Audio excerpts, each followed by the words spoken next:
دوستوں، حضور صلی اللہ علیہ وسلم اپنی آخری وقت میں ایک بہت بڑی لشکر بنایا اور مدینہ سے روانہ کر دیا،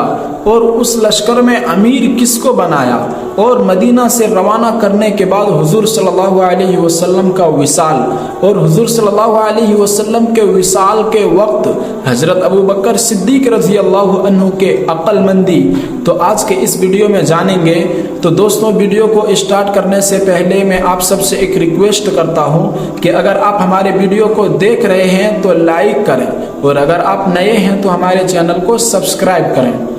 تو چلیے دوستوں، ویڈیو کو کرتے ہیں اسٹارٹ۔ دوستوں، حضور صلی اللہ علیہ وسلم کے وصال سے قبل، حضور صلی اللہ علیہ وسلم کا انتقال سے پہلے، حضور صلی اللہ علیہ وسلم اپنے مرض الوفات میں ایک بہت بڑا لشکر بنایا اور مدینہ سے روانہ کیا۔ اس لشکر میں حضرت اسامہ بن زید رضی اللہ عنہ کو امیر بنایا۔ اس میں حضرت ابو بکر صدیق رضی اللہ عنہ موجود ہیں، اس لشکر میں حضرت عمر فاروق رضی اللہ عنہ موجود ہیں، اسی طرح کے کئی اجالا صحابہ موجود ہیں۔ تو وہ لشکر ابھی مدینہ سے روانہ ہوا تھا، زیادہ دور نہیں گئے تھے، مدینہ کے قریب ہی پڑاؤ ڈالے ہوئے تھے۔ تو وہاں سے حضرت ابو بکر صدیق رضی اللہ عنہ سے، حضرت عمر فاروق رضی اللہ عنہ سے، حضرت اسامہ بن زید رضی اللہ عنہ سے اجازت لے کر کچھ صحابہ حضور صلی اللہ علیہ وسلم کے زیارت کے لیے آیا کرتے تھے۔ تو ابھی وہ لشکر روانہ نہیں ہوا تھا، مدینہ منورہ کے قریب ہی پڑاؤ ڈالے ہوئے تھے، تو وہاں سے کچھ صحابہ حضور صلی اللہ علیہ وسلم کے زیارت کے لیے آیا کرتے تھے۔ ابھی وہ لشکر روانہ نہیں ہوا تھا کہ حضور صلی اللہ علیہ وسلم کا وصال ہو گیا، تو وہ لشکر واپس لوٹ گئے، اور حضور صلی اللہ علیہ وسلم کے وصال کے وقت دشمنان اسلام طاق میں تھے۔ حضور صلی اللہ علیہ وسلم کے وصال کے وقت مسلمانوں کے دشمن موقع کا فائدہ اٹھانا چاہتے تھے۔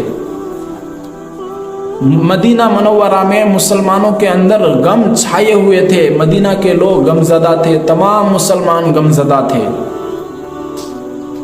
تو حضور صلی اللہ علیہ وسلم کے وصال کے بعد حضرت ابو بکر صدیق رضی اللہ عنہ خلیفہ ہوئے۔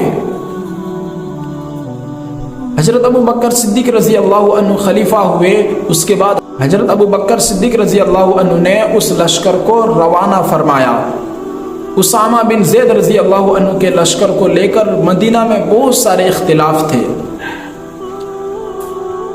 کوئی کہتے تھے کہ مدینہ میں ابھی حالت ایسے ہیں، مسلمان غمزدہ ہیں، مدینہ میں حضور صلی اللہ علیہ وسلم کے وصال کو لے کر مسلمان غمزدہ ہیں، مسلمانوں کے دلوں میں غم ہے، تو ویسی حالت میں لشکر کو روانہ کرنا، تو اس کو لے کر اختلاف، اور اس لشکر میں حضرت اسامہ بن زید رضی اللہ عنہ امیر ہیں اس لشکر کا، یہ لے کر اختلاف، تو بہت سارے اختلافات تھے۔ تو حضرت ابو بکر صدیق رضی اللہ عنہ نے اس لشکر کو روانہ کر دیا۔ روانہ فرمانے کے بعد لوگ بہت منع کرنا چاہتا تھا، تو حضرت ابو بکر صدیق رضی اللہ عنہ نے کہا کہ جس لشکر کو اللہ اور اس کے رسول نے روانہ فرما دیا ہے، اس لشکر کو واپس نہیں کیا جا سکتا، اس لشکر کو روکا نہیں جا سکتا، وہ لشکر واپس نہیں ہو سکتا۔ جب وہ لشکر مدینہ منورہ سے روانہ ہوا، اسامہ بن زید رضی اللہ عنہ کا لشکر حضرت ابو بکر صدیق رضی اللہ عنہ نے روانہ کیا، تو اس لشکر کو دیکھ کر، بہت بڑا لشکر تھا، اس لشکر کو دیکھ کر دشمنان اسلام، مسلمانوں کے دشمن خوف زدہ ہو گئے، ان کے دلوں میں خوف پیدا ہو گیا، ان کے دلوں میں رعب بیٹھ گیا، سوچنے لگا کہ اس حالت میں، ایسے وقت میں مدینہ منورہ سے باہر لڑنے کے لیے بھیج رہے ہیں اتنا بڑا لشکر،